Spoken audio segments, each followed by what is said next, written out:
Welcome to Jeet middle class. Dear छात्रों, finally आपके लिए कक्षा 7वीं का देखिए विषय आपका सामाजिक विज्ञान वार्षिक परीक्षा का 11 मार्च का आपका पेपर लेके आ चुका हूँ। फटाफट आपको इस क्वेश्चन पेपर को अच्छे से याद कर लेना है, जिससे आपके पूरे 60 में से 60 नंबर आ जाएं। देखिए पेपर की अगर हम बात करें तो 2.5 घंटे का आपका पेपर है।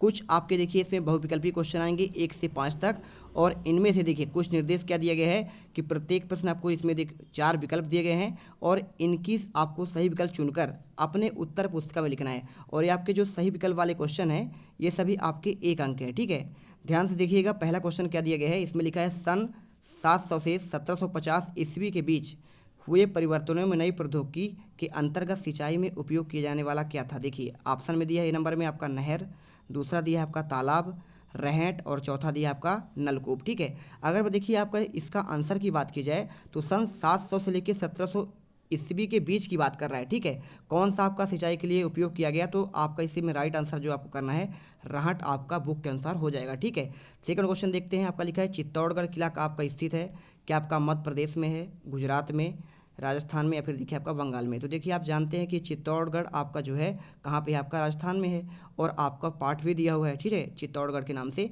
तो इसीलिए आपका आंसर जो है इसमें सी नंबर हो जाएगा। तीसरा क्वेश्चन देखो, बंगाल की खाड़ी भारत के किस दिशा में बहती है।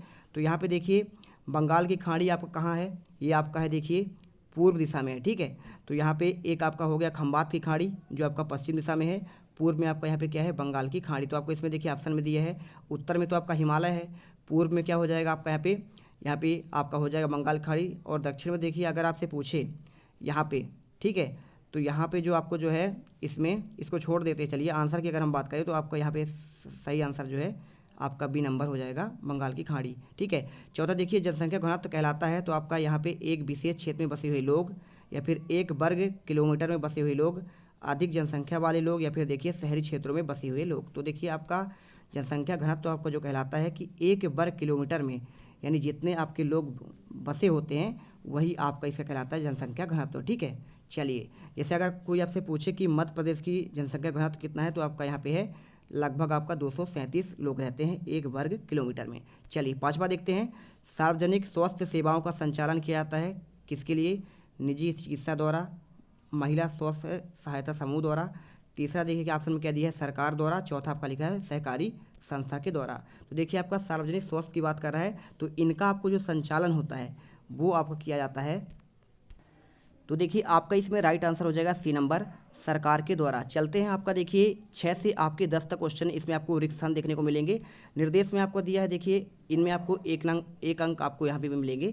क्वेश्चन नंबर 6 देखिए, संग्राम शाह के पुत्र दलपत ने रानी यहाँ पे रिक्त स्थान के साथ विवाह हुआ। तो आपका संग्राम शाह के जो पुत्र थे दलपत राय, उनका किसके साथ विवाह हुआ, तो आपका आंसर हो जाएगा रानी दुर्गावती के साथ इनका विवाह हुआ था। ठीक है, लिख दीजिएगा।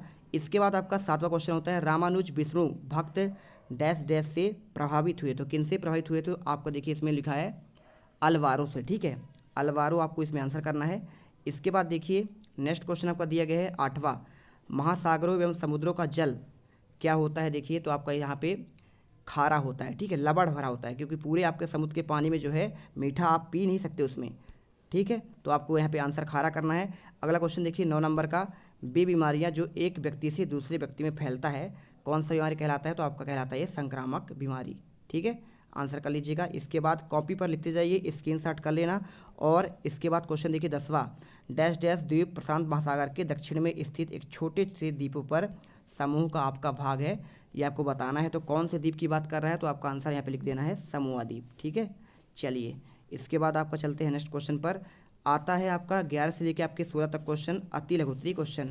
इनको आपको जो है 2 नंबर के आपको इनमें मिलेंगे, और इनको 1 या 2 वाक्यों में इनको आंसर लिखना है। ठीक है, क्वेश्चन देखना क्या लिखा है, समुद्री पुलिन का निर्माण कैसे होता है। आपको इस क्वेश्चन का आंसर आपको मैं दूंगा और समझाऊंगा भी।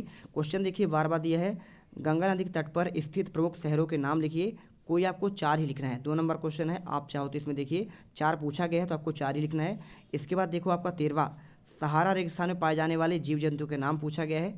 और इसके बाद क्वेश्चन 14 नंबर में देखिए, भारतीय लोकतंत्र का आधार स्तंभ किसे कहा जाता है, ये बताना है। 15वां देखिए, वर्ष 1961 की जनगणना के अनुसार पुरुष और महिला साक्षरता आपका दर प्रतिशत आपको लिखना है। 16वां क्वेश्चन देखिए, संसार के सबसे बड़े कपड़ा बाजारों में से एक भारत किस राज्य में आपका देखिए यहाँ पे किस राज्य में स्थित है। तो यहाँ पे पूछा गया है कि कपड़ा बाजार भारत में सबसे बड़ा आपका जो है किस राज्य में स्थित है, इसको बताना है। इसके बाद चलिए पहले हम अति लघु उत्तरीय क्वेश्चन के आंसर प्रोवाइड करा देते हैं। क्वेश्चन आपका यहाँ पे मिलेगा, इसका आंसर यहाँ से देखिए, ठीक है। तो ये देखिए इसका आंसर क्वेश्चन 11 का आपको लिखना है कि समुद्री पुलिन का निर्माण जो है समुद्र की लहरों द्वारा, जैसे आपका क्या है, बालू हो गया, कंकड़ हो गया, पत्थर हो गया, इनके आपके जमा होने से होता है। और यह तटों पर समुद्री धाराओं जैसे ज्वार भाटे का आपका प्रक्रिया होता है ना, पानी समुद्र का आपका जल क्या होता है, एक बार जब उठता है ऊपर जाता है और एक बार नीचे आता है, इसे ही कहते हैं आपका ज्वार भाटा। तो आंसर कर लेना। इसके बाद देखो 12वां क्वेश्चन पूछा गया है कि गंगा नदी तट पर कौन सा आपका शहर है। तो देखिए पहला आपका यहाँ पे हरिद्वार है ना, और इसी के साथ देखिए आपको कानपुर भी बसा हुआ है गंगा नदी के किनारे। इसके साथ आपका वाराणसी हो गया, कोलकाता हो गया, ठीक है। तो यहाँ पे आपको ये आंसर करना है। क्वेश्चन 13 में पूछा गया था रेगिस्तान में पाए जाने वाले जीव जंतु कौन कौन से हैं। तो पहला देखिए, क्योंकि आपका देखिए वहाँ पर बालू होता है तो वहाँ पे सबसे ज़्यादा क्या पाए जाते हैं, आपका ऊँट पाए जाते हैं। साथ में फेननेक आपका लोमड़ी पाई जाती है, और रेगिस्तानी आपका छिपकली और रेत में रहने वाले आपके सांप पाए जाते हैं। क्वेश्चन देखिए 14 नंबर का आंसर कैसे लिखना है, आपको लिखना है भारतीय लोकतंत्र का आधार स्तंभ क्या है। तो देखिए संविधान जो है ना, हमारे भारतीय लोकतंत्र का आधार स्तंभ क्या कहलाता है, संविधान कहलाता है, ठीक है। तो यहाँ पे आपको ये आंसर करना है। और ये देश की शासन प्रणाली कैसे चलेगी, कैसे हमारा कानून व्यवस्था चलेगा, इसके बारे में पूरा लिखा होता है। इसके बाद चलते देखते हैं आपका 15 क्वेश्चन। वर्ष देखिए 1961 के अनुसार यहाँ पे पूछा गया कि पुरुष और महिला का साक्षरता दर क्या है, ठीक है। तो देखिए 1961 में जो है पुरुष आपका साक्षरता था 40.4% और महिला का था देखिए 15.3, यानी महिला देखिए काफ़ी कम पढ़ी लिखी हुई थी, लेकिन पुरुषों का आपका यहाँ पे देखा जाए दर तो ज़्यादा था। क्वेश्चन देखो 16 क्या दिया है, संसार के सबसे बड़े कपड़ा बाज़ारों में से आपका कौन सा राज्य है। तो देखिए आपका जो गुजरात है, आपने देखा होगा कि हमारे मध्य प्रदेश से बहुत सारे यहाँ पे जो है ना, आपके फैमिली में जो है, आपके चाचा हो गए, आपके कोई भी आपका विस्तार हो गया, वो कहाँ जाते हैं, सूरत जाते हैं कपड़ा मिल में काम करने के लिए। तो इसलिए देखिए जिसे आपको यहाँ पे लिखा भी गया है कि सूरत को टेक्सटाइल मार्केट भी कहा जाता है। तो आपको इस प्रकार से आंसर समझ कर लिखना है, ठीक है। चलिए अगला क्वेश्चन आपको दिखाते हैं। पहले क्वेश्चन देख लो एक बार, इसके बाद आंसर दिखाएंगे। लघु उत्तरीय क्वेश्चन आता है 17 से आपकी 22 तक। इसमें से आपको 40 से 50 शब्दों में इनका आंसर लिखना है। सभी को आपको 3 अंक दिए जाएंगे।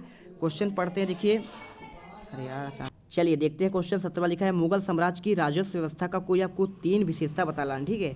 तो आपको यहाँ पे विशेषता बताना है। 18वां क्वेश्चन दिया है, जहांगीर ने अपने संस्मरण में बंजारों के बारे में क्या लिखा था, ये क्वेश्चन है। 19वां देखिए, सैल किसे कहते हैं और सैलों के आपके प्रकार का उदाहरण आपको बताना है, ठीक है। क्वेश्चन 20वां देखिए, पवन किसे कहते हैं, पवनों के आपका मुक्ता कितने भागों में विभाजित किया गया, ये बताना है। क्वेश्चन 20वां दिया है, पक्की दुकानों में से मिलने वाला सामान महंगा क्यों होता है, आपको ये बताया गया है। और ऑनलाइन खरीदारी कैसे की जाती है, इसके बारे में पूछा गया है। चलिए अब देख लेते हैं 17 से आपके 22 तक के क्वेश्चन के आंसर। तो देखो सबसे पहले अगर हम बात करें तो मुगल साम्राज्य के 3 आपकी भी राजस्व की जो है 3 विशेषताएं पूछी गई थी। पहला आपको लिखना है, अकबर के शासनकाल में टोडरमल, देखिए यहाँ पे जो है ना राजस्व विभाग का मंत्री था वो, तो वो क्या किया, देखिए जब्ती कानून को लागू किया गया था, जिसमें भूमि की नाप जोख हो गया, साथ में देखिए कर का आपका निर्धारण किया जाता था। इसमें दूसरा पॉइंट आपको लिखना है, कर का भुगतान जो है नगद होता था या फिर अनाज के रूप में किया जाता है। तो आप ध्यान से सुनते जाओ, कॉपी पर लिख लो, आपको सारी चीज़ें याद हो जाएगा। आपके पास अभी पूरा दिन का समय रहेगा, 2 बजे आपका एग्जाम है, ठीक है। तीसरा देखिए, राजस्व संग्रहण के लिए जागीरदारी प्रथा भी आपका क्या थी, आपका प्रचलित थी, ठीक है। ये आपको 3 हो गए, 3 ही पूछा गया था, बस आपको 3 आंसर कर देना है। चलिए देखते हैं क्वेश्चन का आंसर कैसे लिखना है। देखिए, जहांगीर ने अपने संस्मरण तुजुक ए बाबरी में बंजारों के व्यापार और परिवहन का देखिए प्रमुख आपका महत्वपूर्ण अंग बताया। उन्होंने लिखा कि बंजारे अपने पशुओं के साथ यहाँ पे विभिन्न स्थानों पर अनाज सामान पहुँचाते थे, जिनमें साम्राज्य का व्यापार सुचारू रूप से चलता था, ठीक है। क्वेश्चन देखिए 19 पूछा गया, सैल के आपके कितने प्रकार होते हैं। तो देखिए कठोर प्राकृतिक पदार्थ होते हैं जो पृथ्वी की ऊपरी परत बनाते हैं, इनमें 3 प्रकार होते हैं। देखिए अग्नेय सैल, जिसे आपका ग्रेनाइट आपका उदाहरण हो गया। दूसरा देखिए आपका परतदार सैल, अवसादी सैल बोलते हैं, जिसे बलुआ पत्थर। तीसरा आपका देखिए रूपांतरित सैल, जैसे आपका संगमरमर, ठीक है। चलिए 20वां देखिए, वायु का धरातल पर गतिशील रूप आपका पवन कहलाता है। पवनों के मुक्ता देखिए 3 भागों में विभाजित किया गया है। पहला आपका देखिए स्थायी पवन, जैसे व्यापारिक पवन। दूसरा देखिए मौसमी पवन, जैसे आपका मानसून। तीसरा आपका हो जाएगा देखिए जैसे आपका लू हो गया, ठीक है। आपको ये उत्तर करना है। क्वेश्चन देखो 21वां, यहाँ पे पक्की दुकानों से मिलने वाला सामान महंगा किया है। तो देखिए क्योंकि वहाँ किराया, बिजली, श्रमिकों का वेतन और अन्य खर्चे अधिक होते हैं। इसके अलावा ब्रांडिंग और गुणवत्ता नियंत्रण के कारण वस्तुएं आपकी महंगी होती हैं। 22वां देखिए, ऑनलाइन खरीदारी करते समय किसके माध्यम से की जाती है, तो आपका इंटरनेट के माध्यम से की जाती है। इसमें ग्राहक किसी ई कॉमर्स वेबसाइट जैसे मकान देखिए अमेजान, फ्लिपकार्ट और जाकर वस्तु का चयन करता है और भुगतान करता है, फिर सामान उसे डिलीवरी के माध्यम से प्राप्त होती है। इसके बाद देखो अब आपका आता है 22 से क्वेश्चन, यहाँ पे दीर्घ उत्तरी वाले क्वेश्चन 23 से आपके 26 तक। इनमें आपको 75 से 100 शब्दों में लिखना है, 5 अंक आपको मिलेंगे। शेरशाह सूरी की शासन व्यवस्था का वर्णन करना है। चोल शासनकाल में कृषि और सिंचाई की व्यवस्था पूछा गया है। पर्यावरण को हमारे जीवन में मूल आपका आधार क्यों माना गया है, और सेंसरशिप से क्या है आपका आवश्यक क्यों है, आपको बताना है। चलिए आंसर देखते हैं। यहाँ पे देखिए सबसे पहले आपका यहाँ पे आंसर मिलेगा क्वेश्चन 23वें का, शेरशाह सूरी की शासन व्यवस्था। तो देखिए शेरशाह सूरी ने एक सुव्यवस्थित शासन प्रणाली स्थापित की। उन्होंने भूमि सुधार किया, राजस्व व्यवस्था को सुव्यवस्थित बनाए रखने के लिए उन्होंने सड़क ए आजम जैसी देखिए यहाँ पर क्या किया गया, सड़कों का आपका निर्माण करवाया, व्यापार को बढ़ावा दिया। न्यायिक प्रणाली सुधारने के लिए उन्होंने एक निष्पक्ष न्याय प्रणाली लागू की। उन्होंने प्रशासनिक इकाइयों पर सरकार, परगना और ग्राम स्तर पर विभाजित किया, ठीक है। और इसके बाद देखिए चोल शासनकाल में कृषि व सिंचाई व्यवस्था कैसी थी। देखिए चोल शासनकाल में कृषि आय का स्रोत थी, किसानों की उन्नत कृषि तकनीकी जैसे अपनाने के लिए प्रोत्साहित किया गया। साथ में देखिए सिंचाई के लिए आपके जलाशय, नहरें और इसके साथ देखिए कृत्रिम जल में स्रोत बनाए गए। एरी नामक जल संग्रहण में प्रचलित की गई, जिनमें वर्षा का आपका जल संग्रहित कर खेतों की आपकी सिंचाई व्यवस्था की गई। भूमि की उर्वरता बढ़ाने के लिए यहाँ पे देखिए क्या किया गया, उपजाऊ मिट्टी और उन्नत बीजों का प्रयोग किया गया, ठीक है। 25वां देखिए पूछा गया कि हमारे पर्यावरण में जीवन का आपका मूल आधार क्या है। तो देखिए सबसे पहली बात आपको यहाँ पे जैसे हमें जल हो गया, वायु हो गया, भोजन हो गया, प्राकृतिक संसाधन प्रदान करते हैं। साथ में वनस्पतियाँ हमें ऑक्सीजन और यहाँ पे देखिए देती हैं, साथ में जीवन हमारा संभव हो पाता है। जलवायु परिस्थितियों में तंत्र का आपका जब संतुलन होता है तो पर्यावरण क्या होता है, आपका संरक्षण करना आवश्यक है, ठीक है। इसलिए आपको यहाँ पे पेड़ पौधे लगाने चाहिए जितना ज़्यादा हो सके, है ना, इससे हमें स्वच्छ वायु मिल सके। यदि पर्यावरण प्रदूषित होगा तो स्वास्थ्य पर क्या होगा, आपका प्रतिकूल प्रभाव पड़ेगा, बहुत सारे आपका बीमारियाँ यहाँ पे उत्पन्न होंगे। इन्हीं में से देखिए आपको यहाँ पे प्राकृतिक आपदाओं की भी संभावना बढ़ती है, ठीक है। 26वां देखिए पूछा गया था सेंसरशिप से क्या आशय है और यह क्यों आवश्यक है। सिंपल सा क्वेश्चन देखिए, सेंसरशिप का अर्थ क्या होता है, किसी जानकारी, समाचार जैसे आपका फिल्म हो गया, है ना, तो उसके पहले जो है कोई आपका फिल्म जब रिलीज होती है तो यहाँ पर देखिए एक बोर्ड होता है, बोर्ड के माध्यम से देखा जाता है कि क्या ये जनता के लिए जो है यहाँ पे सही है कि नहीं है, तो उसमें देखिए आपका सर्टिफिकेट दिया जाता है, वही आपका लिखा है, ताकि देखिए अनुचित और भ्रामक सामग्री का प्रचार आपका ना हो। यह आवश्यक हो इसलिए होता है क्योंकि इससे समाज में अशांति फैलाने वाले गलत सूचना को रोका जा सके। साथ में सेंसरशिप का उपयोग आपका जो होता है देखिए अश्लील, हिंसा, सांप्रदायिकता और यहाँ पे राष्ट्र विरोधी विचारों के प्रसार को रोकने के लिए बनाया गया। तो आपको देखिए इस प्रकार से पूरे क्वेश्चन का आंसर आपको बता दिए गए हैं और आई होप अब आप इस क्वेश्चन पेपर को पढ़कर आसानी से पूरे 60 में से 60 नंबर लेके आ पाएंगे। तो मिलते हैं आपके एक नेक्स्ट आपके धमाकेदार वीडियो पर। जय हिंद, जय भारत।